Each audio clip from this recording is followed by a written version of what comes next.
पंकज वंदना पद पंकज वंदना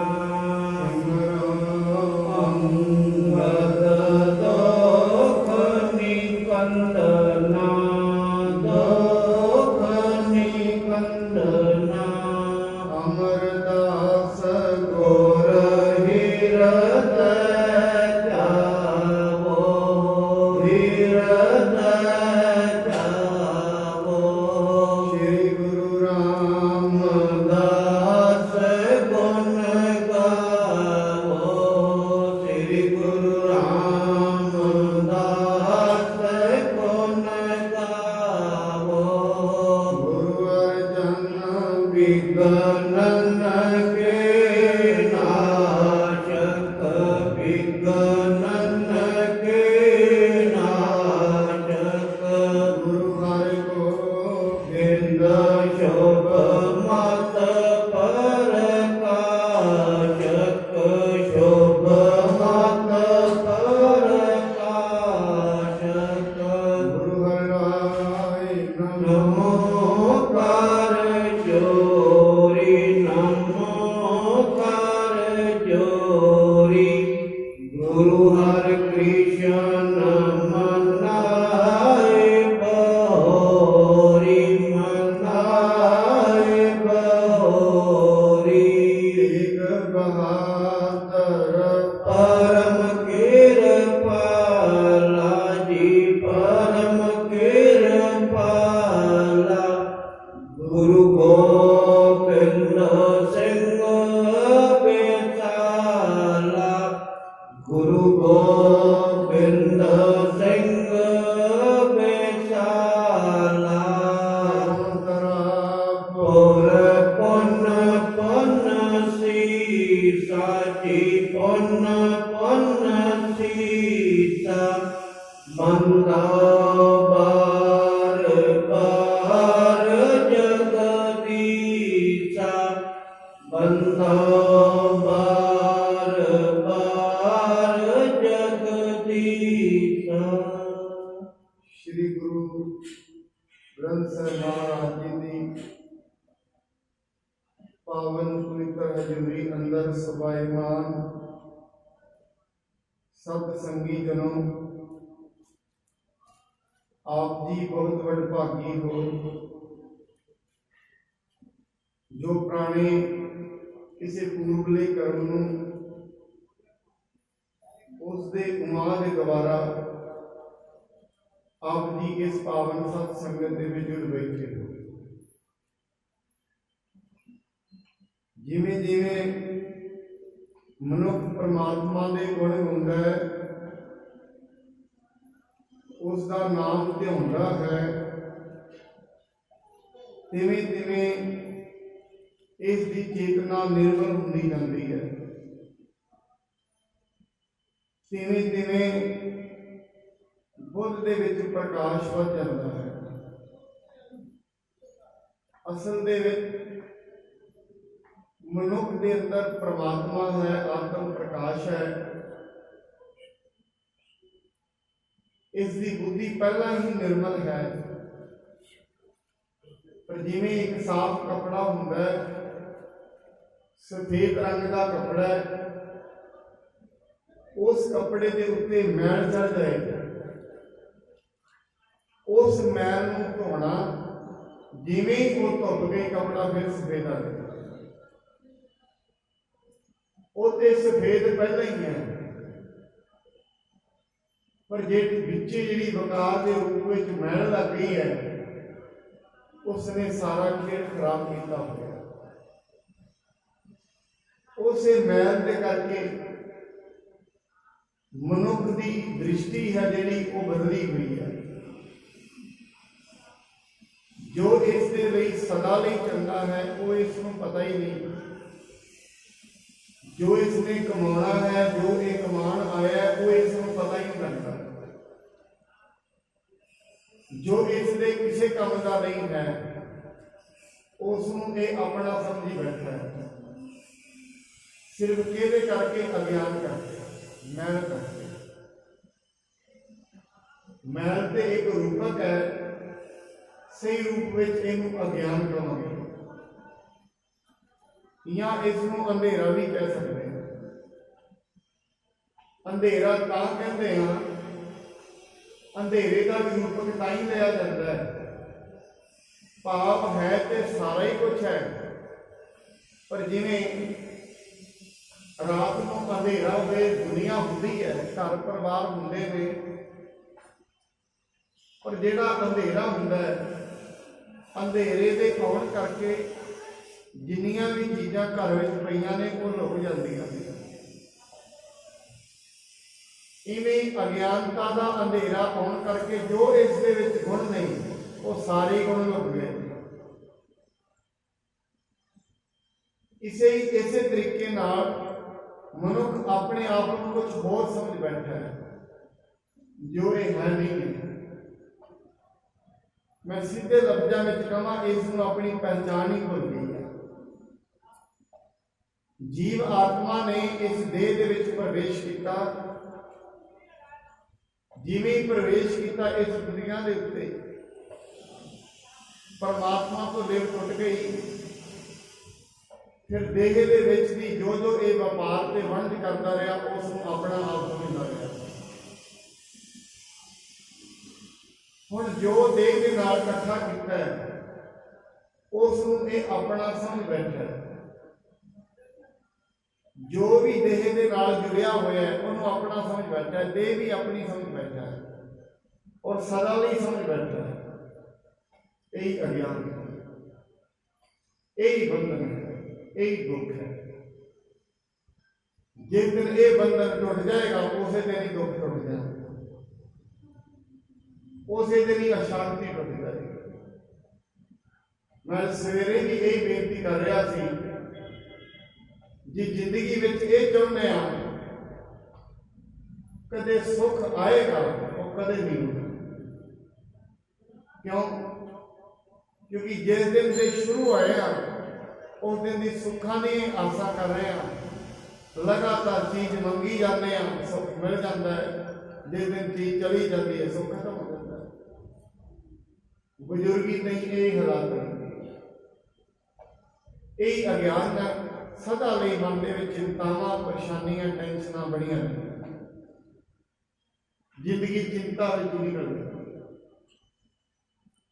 कारण की है? कारण अज्ञान है। जो बैराई असुखी, बलुआ के ग्रह भीतर बसै, अनंद के माया रंग रसै। एक होर भी परेशानी यदि है, दृढ़ कर मन है मने प्रति, काल ना आवे मूढ़े जी। परेशानी है बालू के घर में रहने वाला ये समझी बैठा, ये घर कदे डिगना ही नहीं। हुण इस नूं समझावेगा कौन? जरा जे मूसलाधार वर्षा पै गई, घर खुल जाना सारे, मिट्टी का घर है। हे मनुख, जेड़ी तू दृढ़ करके अपनी होंद समझ बैठे है, ये सदा नहीं है। कभी ध्यान मार के वेख, बचपन चला गया है। इन्हें भगत कबीर साहब कहते यही अज्ञान है कि मां तो यह समझती है बच्चा बड़ा हो रहा है, धर्मराजा कहता छोटा हो रहा है। कितनी बड़ी अज्ञानता है। ये अपने आप को बड़ा हो रहा है, मां बड़ा खुश हो रही है, बड़ा हो रहा है, बड़ा नहीं हो रहा, मनुख रोज रोज छोटा हो रहा है। जननी जान सुत बड़ा होत है, मां मोह दे विच इन्नी ज्यादा लिप्त हो जाती है, इनू याद ही नहीं रहता। बच्चा बड़ा नहीं कदे होंदा, बच्चे छोटे होंदे ने। वो किवें? जे एक बच्चे ने अपनी जिंदगी दे विच 70 साल की उम्र जीवना है, अपनी भी जिंदगी साडे भी मां बाप एवं समझते थे। बच्चे ने जो 70 साल की जिंदगी जीवनी है, 5 साल का हो गया, छोटा हो गया, 65 साल ले गया, बड़ा कितना? इतने कुछ भी बड़ा नहीं हो रहा, कट रहे सब। कटंत रूपम कटंत दीपम इत्थे ते वड्डे वड्डे रूप जो देख रहे हैं घट रहे हैं, सूरज घट रहे हैं, चंद्रमा घट रहे हैं, धरती घट रही है, पर ये जिहड़ा मनुख बैठा कहना मैं वड्डा हो गया। इनू कहते ने भगतां दा ते दुनिया का मार्ग वखो वखरा होता है। दुनिया होर तरीके नाल सोची जाती है, भगत होर तरीके नाल सोची जाती है। हुण भगत जी तो कहते दुनिया छोटी हो रही है, दुनिया कहती नहीं मैं वड्डी हो रही है। तो जन्मदिन मनाता वड्डे होना खुशी, तो वड्डा हो गया, वड्डा नहीं होया तो छोटा हो गया। जिसकी इस समय उम्र 50 साल हो गई है, जे 80 साल जिउना है, 50 के गए ने 30 रह गए, बड़ा कितने हो गया। इन्हें बाणी कहती अगो नेड़ा आया पिछा रहा, पिछा तो दूर रह गया। पर मनुख के मन के मोह है, लोभ है, ये जड़ियां लहरां ने इनू ज्ञान अनुभव ही नहीं होने देती। लोभ लहर अत नहीं कर पाई है। लोभ की लहर सारा दिन मनुख को पागल बनाई रखती है, समझ आती नहीं। ये लोभ की लहर ही है जी संगत में बैठन नहीं देती, आउन भी नहीं देती। और मनुख कह दिता मैनू काम बड़े, मेरे को समा नहीं है, क्यों मैनू काम बड़े। महाराज कहते ठीक है काम तो तेरे को है कि नहीं करी। और ये भी नहीं वो कह रहे काम तू ना भी कर, ये नहीं कह रहे ठीक है जेडे तेरे काम ने तू करने ही ने, पर नाल दी नाल कामां नूं इस तरीके नाल कर, कर्म ही बंदगी बन जाए। भगत साहब जी बाणी विच कहते ने कर्म ही बंदगी बनना चाहिए। जदों ते दो रूप ने उदों ते मनुख की जिंदगी पर परेशानी बनी रहेगी। एक गुरुद्वारे का रूप, एक मंदिर का रूप, एक दुनिया का रूप, ये डबल स्टैंडर्ड है। मंदिर में जाएगा, सेवा करेगा, जोड़े झाड़ेगा, उससे लगता है बिल्कुल विनम्रता का स्वरूप है।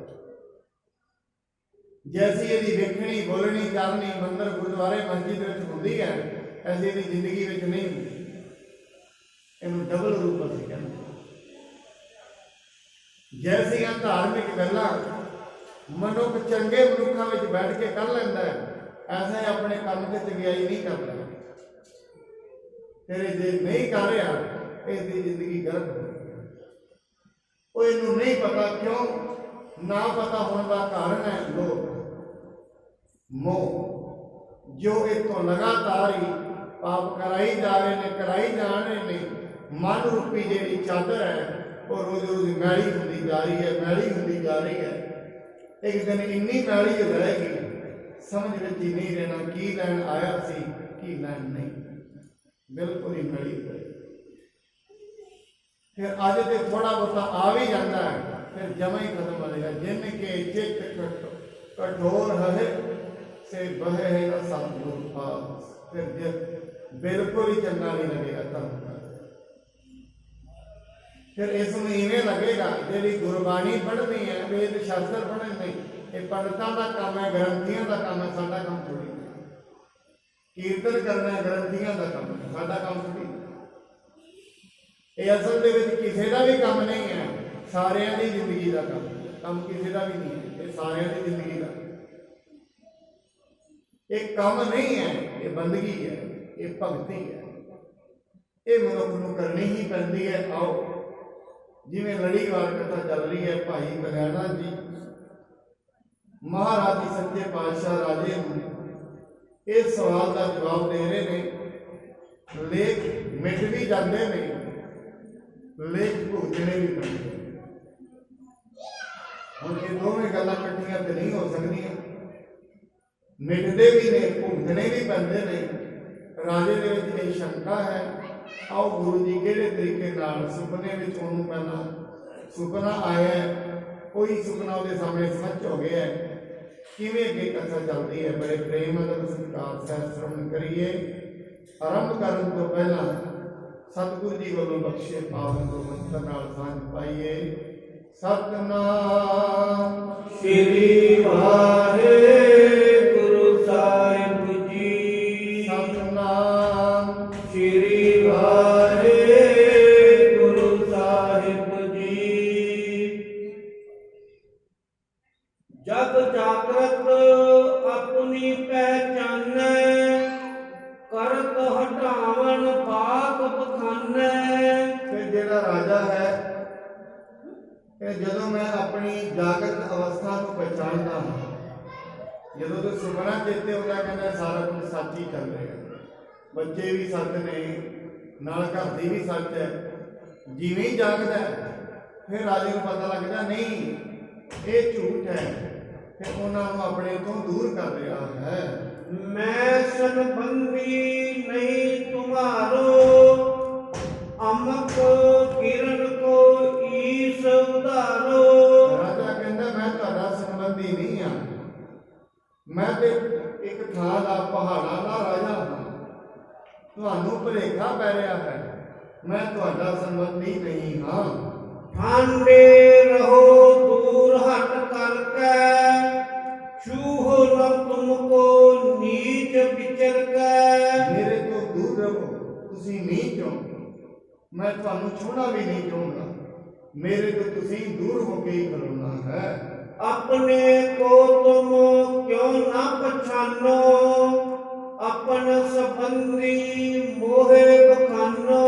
ਕਹਿੰਦਾ ਹੈ ਰਾਜਾ, ਤੁਸੀਂ ਆਪਣੇ ਆਪ ਨੂੰ ਕਿਉਂ ਨਹੀਂ ਪਛਾਣਦੇ, ਮੈਂ ਤੁਹਾਡਾ ਸੰਬੰਧੀ ਨਹੀਂ ਹਾਂ, ਤੁਹਾਨੂੰ ਭੁਲੇਖਾ ਪੈ ਰਿਹਾ ਹੈ, ਮੈਂ ਤੇ ਰਾਜਾ ਹਾਂ। ਇਮ ਝਗਰਤ ਬੀਤਿਓ ਚਿਰਕਾਲ, ਇਤਨੇ ਮੈਂ ਸਤਿਗੁਰੂ ਬਿਸਾਲ। ਇਵੇਂ ਕਰਦਿਆਂ ਕਰਦਿਆਂ ਝਗੜਾ ਵੱਧਦਾ ਗਿਆ, ਲੰਮਾ ਟਾਈਮ ਹੋ ਗਿਆ, ਇੰਨੇ ਵਿੱਚ ਹੀ ਗੁਰੂ ਅਰਜਨ ਸਾਹਿਬ ਜੀ ਮਹਾਰਾਜ ਵੀ ਪਹੁੰਚ ਗਏ ਹਨ। ਜੰਮੂ ਸੰਗ ਆਏ ਤਿਸ ਬੇਰਾ, ਗਨ ਚੰਡਾਲਨ ਨਰਿਪ ਜਹ ਘੇਰਾ। ਇੰਨੇ ਵਿੱਚ ਮਹਾਰਾਜ ਜੀ ਸੈਨਿਕਾਂ ਦੇ ਨਾਲ ਉੱਥੇ ਪਹੁੰਚ ਗਏ, ਜਿੱਥੇ ਲੋਕਾਂ ਨੇ ਰਾਜੇ ਨੂੰ ਘੇਰਿਆ ਹੋਇਆ ਸੀ। ਸਗਰੇ ਕਹਿ ਕੇ ਦੂਰ ਹਟਾਏ, ਬੂਝੋ 300 ਤਹਾਂ ਬਿਠਾਏ। ਸਾਰਿਆਂ ਨੂੰ ਕਹਿ ਕਹਿ ਕੇ ਮਹਾਰਾਜ ਨੇ ਦੂਰ ਬਿਠਾਇਆ ਤੇ ਕਹਿੰਦੇ ਹਨ ਤੁਸੀਂ ਆਰਾਮ ਨਾਲ ਬੈਠੋ, ਇਹ ਤਾਂ ਅਸੀਂ ਹੁਣੇ ਹੀ ਫੈਸਲਾ ਕਰਦੇ ਹਾਂ।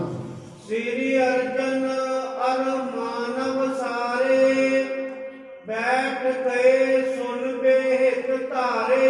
ਜਿੰਨੇ ਵੀ ਮਨੁੱਖ ਸਨ ਗੁਰੂ ਅਰਜਨ ਸਾਹਿਬ ਜੀ ਨੂੰ ਨਮਸਕਾਰ ਕਰਕੇ ਉਹਨਾਂ ਦੇ ਬਚਨ ਸੁਣਨ ਵਾਸਤੇ, ਫੈਸਲਾ ਸੁਣਨ ਵਾਸਤੇ ਸਾਰੇ ਬੈਠ ਗਏ ਹਨ। ਹਮਰੋ ਬੰਧੂ ਬੈਠਿਓ ਇਹ, ਸਗਲ ਕੁਟੰਬ ਇਸੀ ਕੋ ਲੇਹ। ਉਹ ਕਹਿਣ ਲੱਗੇ ਆਪਣੇ ਵੱਲੋਂ ਸਫਾਈ ਦਿੰਦੇ ਨੇ, ਜਿਹੜੇ ਲੋਕ ਇਕੱਠੇ ਹੋ ਕੇ ਆਏ ਨੇ, ਕਹਿੰਦੇ ਮਹਾਰਾਜ ਇਹ ਸਾਡਾ ਸੰਬੰਧੀ ਹੈ, ਇਹ ਸਾਨੂੰ ਹੁਣ ਪਹਿਚਾਨਣਾ ਹੀ ਨਹੀਂ ਕਰ ਰਿਹਾ ਹੈ। ਵਸਤਰ ਸ਼ਸਤਰ ਅਰ ਭੂਖਨ ਘੋਰਾ, ਕਰ ਛਲ ਮਰਬੇ ਲਿਆਇਸ ਔਰਾ। ਕਹਿੰਦੇ ਇਹ ਸਾਰਾ ਇਹਨਾਂ ਦਾ ਹੀ ਪਰਿਵਾਰ ਹੈ, ਪਰ ਇਸ ਨੇ ਹੁਣ ਉੱਤੋਂ ਗਹਿਣੇ ਪਾ ਲਏ ਨੇ, ਉੱਤੋਂ ਵਸਤਰ ਪਾ ਲਏ ਨੇ, ਘੋੜਾ ਲੈ ਆਂਦਾ ਹੈ, ਤੇ ਸਾਡੇ ਨਾਲ ਇਸ ਨੇ ਮਰਨ ਦਾ ਛਲ ਕੀਤਾ ਹੋਇਆ ਹੈ। ਸਰਬ ਸਰੀਰ ਇਹੋ ਸੋਈ, ਬਸਤਹੁ ਤੋ ਹਮਰੇ ਮਹਿ ਜੋਈ। ਇਹ ਮਹਾਰਾਜ ਇਹ ਉਹੀ ਸਰੀਰ ਹੈ ਜਿਹੜਾ ਸਾਡੇ ਵਿੱਚ ਵਸਦਾ ਸੀ, ਪਰ ਇਹ ਸਾਨੂੰ ਪਛਾਣਦਾ ਹੀ ਨਹੀਂ ਹੈ। ਨੀਕੇ ਸਦਮੇ ਕੀਨ ਚਿਨਾਰੀ, ਲਖਿਓ ਜੋ ਵਰਤ ਹੈ ਸੰਗ ਹਮਾਰੀ। ਅਸੀਂ ਸਾਰਿਆਂ ਨੇ ਇਹਨੂੰ ਪਛਾਣ ਲਿਆ ਹੈ, ਇਹ ਤੇ ਸਾਡੇ ਨਾਲ ਹੀ ਰਿਹਾ ਕਰਦਾ ਸੀ। ਅਬ ਹਮ ਇਸ ਕੋ ਜਾਣ ਨ ਦੇਈ, ਜਾਏ ਜੇ ਨਿਜ ਕੁਟੰਬ ਸੰਗ ਲਈ। ਕਹਿੰਦੇ ਹਨ ਅਸੀਂ ਇਹਨੂੰ ਹੁਣ ਜਾਣ ਨਹੀਂ ਦੇਣਾ, ਜੇ ਇਹਨੇ ਜਾਣਾ ਹੀ ਹੈ ਫਿਰ ਸਾਨੂੰ ਸਾਰਿਆਂ ਨੂੰ ਵੀ ਨਾਲ ਲੈ ਕੇ ਜਾਏ, ਕਿਉਂਕਿ ਇਸ ਪਰਿਵਾਰ ਕੱਲਾ ਥੋੜੀ ਨਾ ਰਹੇਗਾ, ਅਸੀਂ ਵੀ ਇਸ ਦੇ ਨਾਲ ਹੀ ਜਾਣਾ ਹੈ।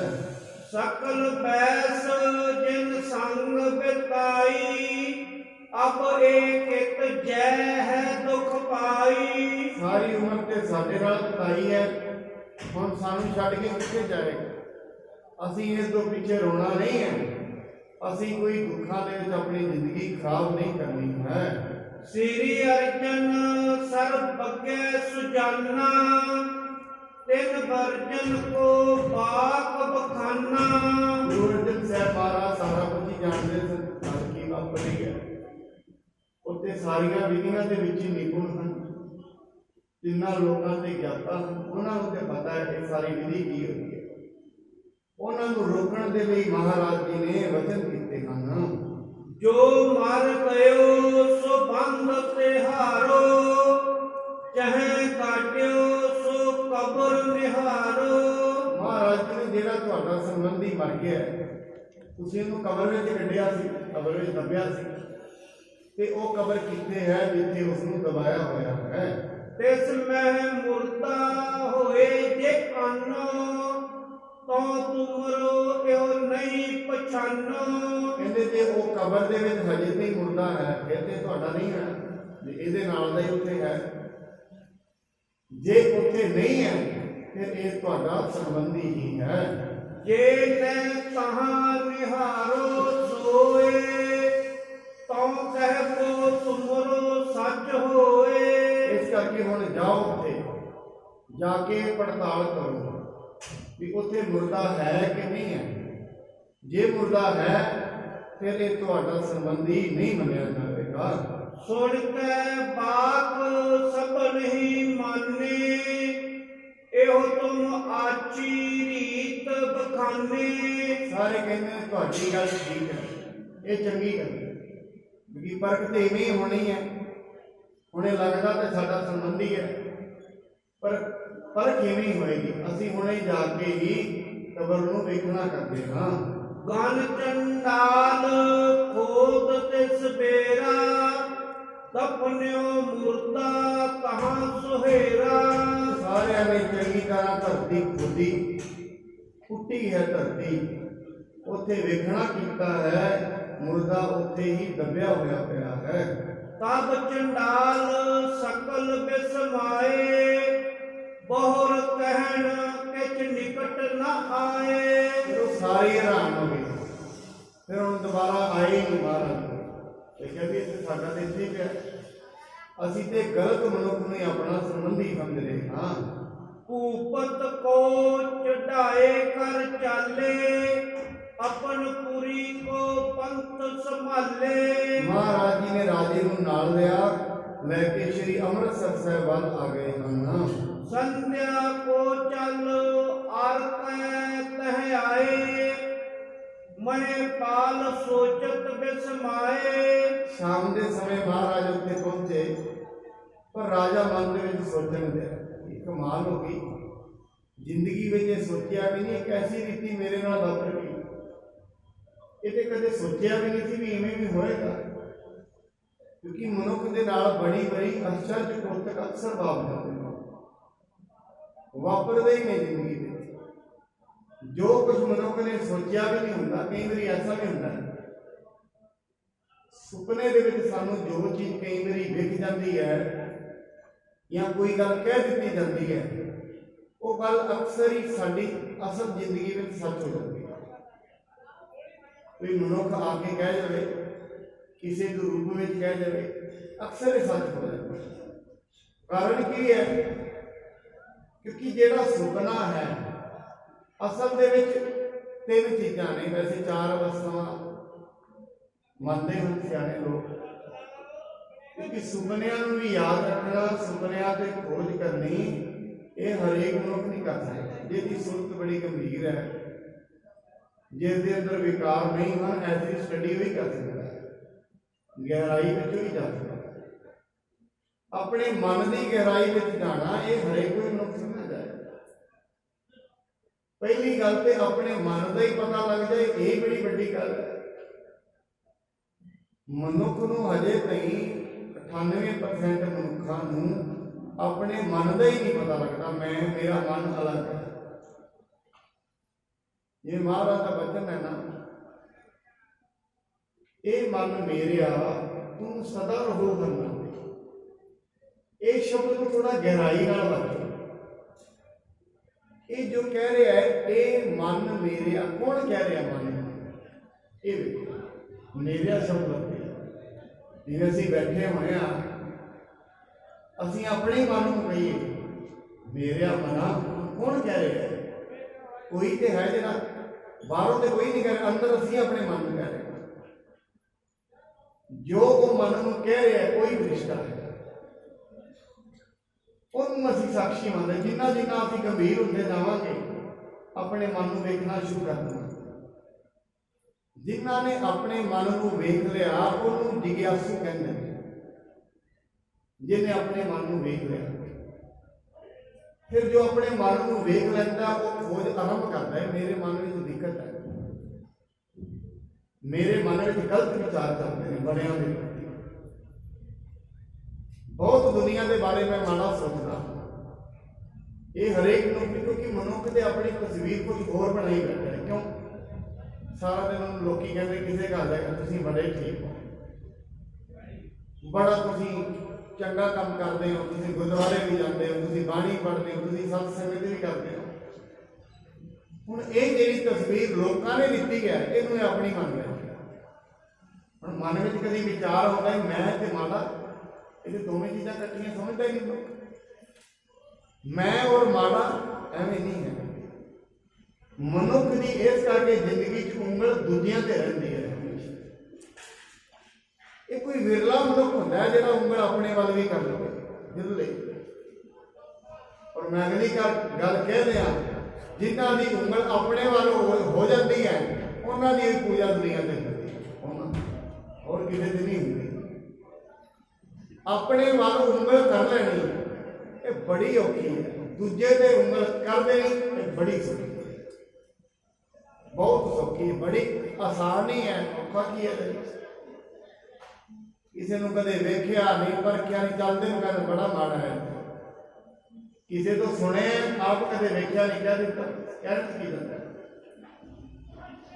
ਜਿਵੇਂ ਦੁਨੀਆ ਦਾ ਇੱਕ ਬੜਾ ਵੱਡਾ ਪੇਂਟਰ ਹੈ ਪਿਕਾਸੋ, ਉਹਨੇ ਤਸਵੀਰ ਬਣਾਈ, ਤਸਵੀਰ ਬਣਾ ਕੇ ਚੁਰਾਹੇ ਦੇ ਉੱਤੇ ਰੱਖ ਦਿੱਤੀ, ਬੜੀ ਸੋਹਣੀ ਬਣਾਈ। ਕੋਲ ਇੱਕ ਕਾਪੀ ਨੇ ਪੈਨ ਲਿਖ ਦਿੱਤਾ, ਦੁਨੀਆ ਵਾਲੇ ਉਹ ਤਸਵੀਰ ਬਣਾਈ ਹੈ ਬੜੀ ਸੋਹਣੀ, ਇਹਦੇ ਵਿੱਚ ਜਿਹੜੀਆਂ ਜਿਹੜੀਆਂ ਕਮੀਆਂ ਨੇ ਲਿਖ ਜਾ ਆਪਣੇ ਵੱਲੋਂ ਬੜੀ ਸੋਹਣੀ। ਸ਼ਾਮ ਨੂੰ ਆਉਂਦਾ ਵੇਖਦਾ ਸਾਰੇ ਪੇਜ ਪੜ੍ਹਨਾ, ਕਮਾਲ ਹੋ ਗਈ, ਇੰਨੀ ਸੋਹਣੀ ਤਸਵੀਰ ਤੇ ਇਹਦੇ ਵਿੱਚ ਵੀ ਕਮੀਆਂ। ਉਹ ਤਾਂ ਚਲੋ ਠੀਕ ਹੈ, ਜਿਹੜੇ ਕਮੀਆਂ ਕੱਢ ਗਏ ਨੇ ਮੇਰੇ ਤੋਂ ਵੱਡੇ ਹੀ ਜਾਣਕਾਰ ਹੋਣਗੇ, ਜਿਹੜਾ ਕਮੀ ਕੱਢਦਾ ਕਮੀ ਜੋ ਹੀ ਕੱਢ ਸਕਦਾ ਜਿਹੜਾ ਮਾਹਿਰ ਹੋਏ। ਅਕਸਰ ਨਾ ਧਰਮ ਦੀ ਦੁਨੀਆ ਵਿੱਚ ਲੋਕ ਕਮੀਆਂ ਜ਼ਿਆਦਾ ਕੱਢਦੇ, ਮੈਂ ਤੇ ਇਹ ਵੇਖਿਆ ਜੀ। ਜਿਹੜੇ ਲੋਕਾਂ ਨੇ ਜ਼ਿੰਦਗੀ ਵਿੱਚ ਕਦੇ ਗੁਰਬਾਣੀ ਦਾ ਪਾਠ ਵੀ ਨਹੀਂ ਨਾ ਕੀਤਾ, ਗੁਰਬਾਣੀ ਦੀ ਪੰਕਤੀਆਂ ਤੇ ਟੱਚ ਕੋਈ ਕਰਦੇ ਜਿਨ੍ਹਾਂ ਕਦੇ ਪੜ੍ਹਿਆ ਹੀ ਨਹੀਂ, ਜਿਨ੍ਹਾਂ ਨੂੰ ਰੱਬ ਦੇ ਬਾਰੇ ਆ ਵੀ ਨਹੀਂ ਨਾ ਹਜੇ ਪਤਾ, ABCD ਵੀ ਨਹੀਂ ਪਤਾ, ਅਸਲ ਦੇ ਵਿੱਚ ਰੱਬ ਦੀ ਹਸਤੀ ਤੇ ਸ਼ੱਕ ਵੀ ਉਹੀ ਕਰਦੇ। ਜਿਨ੍ਹਾਂ ਨੂੰ ਪਤਾ ਲੱਗ ਗਿਆ ਉਹ ਤੇ ਤ੍ਰਿਪਤ ਹੋ ਗਏ ਨੇ, ਉਹ ਤੇ ਇਹਨਾਂ ਚੀਜ਼ਾਂ ਤੋਂ ਉੱਤੇ ਚਲੇ ਗਏ। ਜਿਹੜਾ ਹਜੇ ਸ਼ੁਰੂ ਹੋਇਆ ਕਮੀਆਂ ਦੀ ਲਾਈਨ 'ਚ ਖਲੋਤਾ ਹੀ ਹੋਇਆ। ਇਸ ਕਰਕੇ ਧਰਮ ਦੀ ਦੁਨੀਆ ਦੇ ਵਿੱਚ ਸੁਝਾਅ ਦੇਣ ਵਾਲੇ ਬੜੇ ਘੱਟ ਗਏ। ਤਾਂ ਦੁੱਖ ਨੇ, ਕੋਈ ਨਹੀਂ ਰੱਬ ਦਾ ਨਾਂ ਜਪਿਆ, ਜਿਵੇਂ ਆਪ ਤੇ ਸਾਰਾ ਦਿਨ ਨਾਮ ਦੀ ਬੈਠਾ ਰਹਿੰਦਾ। ਬੜਾ ਸੌਖਾ ਹੈ ਕਿਸੇ ਨੂੰ ਨਾਮ ਜਪਿਆ ਕਰੋ, ਦੁੱਖ ਦੂਰ ਹੋ ਜਾਵੇ। ਆਪ ਹਜੇ ਦੁੱਖਾਂ ਨਾਲ ਭਰਿਆ ਹੈ, ਆਪ ਤੇ ਪਤਾ ਨਹੀਂ ਕਿੰਨਾ ਸਾਗਰ ਜ਼ਿੰਦਗੀ ਦੁੱਖਾਂ ਦਾ ਤੁਰਿਆ ਫਿਰਦਾ ਹੈ, ਸਲਾਹ ਮਸ਼ਵਰਾ ਦੂਜੇ ਨੂੰ ਦਿੱਤਾ। ਇਸ ਕਰਕੇ ਸਾਡੀ ਦੇਸ਼ ਦੇ ਵਿੱਚ ਫਰੀ ਦੇ ਡਾਕਟਰ ਤੇ ਫਰੀ ਦੇ ਸਲਾਹਕਾਰ ਹਰ ਮੋੜ ਤੇ ਮਿਲਣ। ਮੈਂ ਤੇ ਕਈ ਵਾਰੀ ਕਹਿੰਦਾ ਕੋਈ ਮਨੁੱਖ ਬਿਮਾਰ ਹੋ ਜਾਏ ਨਾ, ਤੇ ਬਿਮਾਰੀ ਉਹਨੂੰ ਕੀ ਹੋਏ ਉਹਦੇ ਘਰ ਜਿਹੜਾ ਵੀ ਪਤਾ ਲੈਣ ਆਏਗਾ ਉਹ ਪੈਨ ਤੇ ਕਾਪੀ ਰੱਖੇ 100 ਨੁਸਖੇ ਉਹਨੂੰ ਦੱਸ ਜਾਏਗਾ, ਆਹ ਪੀਓ, ਆਹ ਕਰੋ, ਆਹ ਵੀ ਪੀਓ, 100 ਚੀਜ਼ਾਂ ਉਹਨੂੰ ਦੱਸ ਜਾਏਗਾ। ਭਾਵੇਂ ਆਪ ਉਹਨਾਂ ਹੀ ਬਿਮਾਰੀਆਂ ਦੇ ਨਾਲ ਗੰਭੀਰ ਜੂਝ ਰਿਹਾ, ਪਰ ਸਲਾਹ ਜ਼ਰੂਰ ਦੇਣੀ ਹੈ। ਆਪ ਕੋਈ ਉਹਦੀ ਸਟੱਡੀ ਵੀ ਨਹੀਂ ਹੈ, ਆਪ ਕੋਈ ਕੋਰਸ ਵੀ ਨਹੀਂ ਕੀਤਾ ਆਪਣੇ ਡਾਕਟਰੀ ਤੇ, ਸਲਾਹ ਜ਼ਰੂਰ ਦੇਣੀ ਹੈ। ਅਕਸਰ ਜਿਹੜੇ ਲੋਕ ਸਲਾਹਾਂ ਦਿੰਦੇ ਨੇ ਅਧੂਰੇ ਹੁੰਦੇ, ਇਹ ਵੀ ਅਧੂਰੇ। ਜਿਹੜਾ ਪੂਰਾ ਹੋ ਗਿਆ ਉਹ ਸਲਾਹ ਵੀ ਵੇਖ ਕੇ ਹੀ ਦਿੰਦਾ, ਮਨੁੱਖ ਵੇਖ ਕੇ ਦਿੰਦਾ ਵੀ ਇਹਨੂੰ ਇਹ ਚੀਜ਼ ਦੇਣ ਲੱਗਿਆ, ਇਹਦੇ ਕੰਮ ਵੀ ਆਏਗੀ ਕਿ ਨਹੀਂ, ਕਿਉਂ ਇਹ ਇਸ ਚੀਜ਼ ਨੂੰ ਸਹਿਣ ਵੀ ਕਰਨ ਜੋਗਾ ਹੈ ਕਿ ਨਹੀਂ, ਇਹ ਤਾਂ ਦੇਖਣਾ ਪਏਗਾ। ਸਿਆਣਾ ਜ਼ਿਮੀਂਦਾਰ ਹੈ, ਧਰਤੀ ਵੇਖ ਕੇ ਬੀਜ ਬੀਜੇਗਾ। ਜਿਹੜਾ ਸਿਆਣਾ ਨਹੀਂ ਹੈ, ਕਲਰ ਵਿੱਚ ਬੀਜ ਸੁੱਟ ਦੇਗਾ। ਇਸ ਕਰਕੇ ਸਿਆਣੇ ਮਨੁੱਖ ਵੇਖ ਕੇ ਬੋਲਦੇ ਨੇ, ਸਮਾਂ ਵੇਖ ਕੇ ਬੋਲਦੇ ਨੇ, ਮਨੁੱਖ ਵੇਖ ਕੇ ਬੋਲਦੇ ਨੇ, ਧਾਰਮਿਕ ਲੋਕ। ਹੁਣ ਉਹ ਪਿਕਾਸੋ ਕਹਿੰਦਾ ਵੀ ਜਿਹੜੇ ਇਹਦੇ ਵਿੱਚ ਕਸੂਰ ਕੱਢ ਕੇ ਗਏ ਨੇ ਜ਼ਰੂਰ ਸਿਆਣੇ ਹੋਣਗੇ। ਅਗਲੇ ਦਿਨ ਪੈਨ ਤੇ ਕਾਪੀ ਰੱਖ ਦਿੰਦਾ ਤੇ ਭਾਈ ਜਿਨ੍ਹਾਂ ਜਿਨ੍ਹਾਂ ਗਲਤੀਆਂ ਕੱਢੀਆਂ ਨੇ ਉਹ ਇਹੋ ਜਿਹੀ ਬਣਾ ਕੇ ਤੇ ਇਹਨੂੰ ਠੀਕ ਕਰ ਦਿੰਦਾ। ਅਗਲੇ ਦਿਨ ਸ਼ਾਮ ਨੂੰ ਆ ਕੇ ਵੇਖਦਾ ਹੈ ਵਰਖਾ ਖਾਲੀ ਹੈ, ਠੀਕ ਕੌਣ ਕਰੇ? ਗਲਤੀਆਂ ਕੱਢਣ ਵਾਲੀ ਸਾਰੀ ਦੁਨੀਆ ਹੁੰਦੀ ਹੈ, ਠੀਕ ਕਰਨ ਵਾਲਾ ਕੋਈ ਵੀ ਨਹੀਂ ਹੁੰਦਾ। ਇਸ ਕਰਕੇ ਰੋਜ਼ ਰੋਜ਼ ਲੋਕਾਂ ਦੀਆਂ ਗਲਤੀਆਂ ਵੇਖਦਿਆਂ ਆਪ ਵੀ ਮਨੁੱਖ ਗੁਣਿਆਂ ਵਾਲੇ ਬਣਦੇ। ਰੋਜ਼ ਰੋਜ਼ ਵੇਖਿਆ ਕੀ ਹੈ? ਗਲਤੀਆਂ ਵੇਖੀਆਂ ਨੇ। ਕਦੇ ਗਲਤੀ ਬੱਚਿਆਂ 'ਚ ਵੇਖਦੀ ਹੈ, ਕਦੇ ਮਾਂ ਬਾਪ 'ਚ ਵੇਖਦੀ ਹੈ, ਕਦੇ ਪੜੋਸੀਆਂ 'ਚ ਵੇਖਦੀ ਹੈ, ਆਪਣੀ ਗਲਤੀ ਵੇਖਦੀ ਹੀ ਨਹੀਂ ਹੈ। ਇਸ ਕਰਕੇ ਮਹਾਰਾਜ ਕਹਿੰਦੇ ਇਹ ਮਨ ਮੇਰਿਆ ਤੂੰ ਸਦਾ ਰਹੋ ਕਰਨਾ। ਆਪਣੀ ਚੇਤਨਾ, ਆਪਣੀ ਸਾਖੀ ਬਣ ਕੇ ਆਪਣੇ ਮਨ ਨੂੰ ਕਵੇ ਮੇਰਿਆ ਮਨਾ ਤੂੰ ਰੱਬ ਨਾਲ ਰਹਿ, ਤੈਨੂੰ ਲੋੜ ਹੈ ਰੱਬ ਨਾਲ। ਹੁਣ ਮਨੁੱਖ ਨੂੰ ਪਹਿਲਾਂ ਤੇ ਇਹ ਪਤਾ ਹੋਏ ਨਾ ਵੀ ਇਹਨੂੰ ਰੱਬ ਦੀ ਲੋੜ ਹੈ। ਮੈਂ ਕੱਲ ਵੀ ਇਹ ਬੇਨਤੀ ਕੀਤੀ ਸੀ, ਮਨੁੱਖ ਨੂੰ ਹਜੇ ਲੋੜ ਹੀ ਨਹੀਂ ਹੈ ਪਰਮਾਤਮਾ। ਜਿਸ ਨੂੰ ਜ਼ਰੂਰਤ ਹੈ ਉਹਦੇਗਾ ਵੀ ਹੋਈ, ਜਿਹਨੂੰ ਜ਼ਰੂਰਤ ਹੀ ਨਹੀਂ ਰੱਬ ਦੀ, ਉਹ ਸੰਗਤ ਕਿਉਂ ਆਏਗਾ? ਸਤ ਸੰਗਤ ਵਿੱਚ ਕੌਣ ਆਏਗਾ? ਜਿਹਨੂੰ ਪਤਾ ਹੈ ਵੀ ਰੱਬ ਬੜਾ ਵੱਡਾ ਹੈ, ਮੈਂ ਵੀ ਉਹਦੀ ਖੋਜ ਕਰਾਂ। ਪੁੱਛਣ ਕੌਣ ਆਏਗਾ? ਜਿਹਨੂੰ ਰੱਬ ਦੀ ਜ਼ਰੂਰਤ ਹੈ। ਮੈਂ ਫਿਰ ਕਹਿ ਰਿਹਾ, ਦੁਨੀਆ ਵਿੱਚ ਜ਼ਰੂਰਤ ਮਨੁੱਖ ਨੂੰ ਹੈ ਪਦਾਰਥਾਂ ਦੀ, ਜ਼ਰੂਰਤ ਹੈ ਕੱਪੜਿਆਂ ਦੀ ਤੇ ਪਦਾਰਥਾਂ ਦੀ, ਹੋਰ ਤੋਂ ਹੋਰ ਅੱਗੇ ਤੋਂ ਅੱਗੇ ਪਦਾਰਥਾਂ ਦੀ। ਫਿਰ ਜਿੱਥੇ ਪਦਾਰਥਾਂ ਬਾਰੇ ਦੱਸਿਆ ਜਾਂਦਾ ਹੈ ਉੱਥੇ ਬੜੀਆਂ ਭੀੜਾਂ ਨੇ। ਜਿੱਥੇ ਪਦਾਰਥਾਂ ਦਾ ਵੰਡ ਵਿਹਾਰ ਹੁੰਦਾ ਹੈ ਬੜੀ ਭੀੜ ਹੁੰਦੀ ਹੈ। ਸਬਜ਼ੀ ਮੰਡੀ 'ਚ ਬੜੀ ਭੀੜ ਹੁੰਦੀ ਹੈ, ਅਨਾਜ ਮੰਡੀ ਚਲੀ ਜਾਓ ਬੜੀ ਭੀੜ ਹੈ, ਦੁਕਾਨਾਂ ਤੇ ਬੜੀ ਭੀੜ ਹੈ, ਸੰਗਤ ਵਿੱਚ ਭੀੜ ਨਹੀਂ। ਕਿਉਂ? ਗਾਹਕੀ ਕੋਈ ਨਹੀਂ। ਕਬੀਰ ਸਾਹਿਬ ਤੇ ਇਹ ਵੀ ਕਹਿੰਦੇ ਨੇ, ਕਹਿੰਦੇ ਇੱਕ ਗੱਲ ਹੋਰ ਵੀ ਯਾਦ ਰੱਖੀ, ਜੇ ਰੱਬ ਦੀ ਤੈਨੂੰ ਕੋਈ ਗੱਲ ਪਤਾ ਲੱਗ ਗਈ ਹੈ ਐਵੇਂ ਨਾ ਸੋਚ ਨਹੀਂ ਗਾਹਕ ਵੇਖ ਕੇ। ਕਬੀਰ ਰਾਮ ਪਦਾਰਥ ਪਾਏ ਕਹਿ, ਕਬੀਰਾ ਗਾਹਕ ਨਾ ਖੋਲ। ਐਵੇਂ ਗੱਲ ਨਾ ਖੋਲ ਕੇ ਬੈਠ। ਜਿਹੜਾ ਗੰਢਾ ਖੋਲ ਕੇ ਬੈਠਾ ਹੀ ਹੈ ਉਹਨੂੰ ਮਿਲਿਆ ਹੀ ਨਹੀਂ ਹੈ।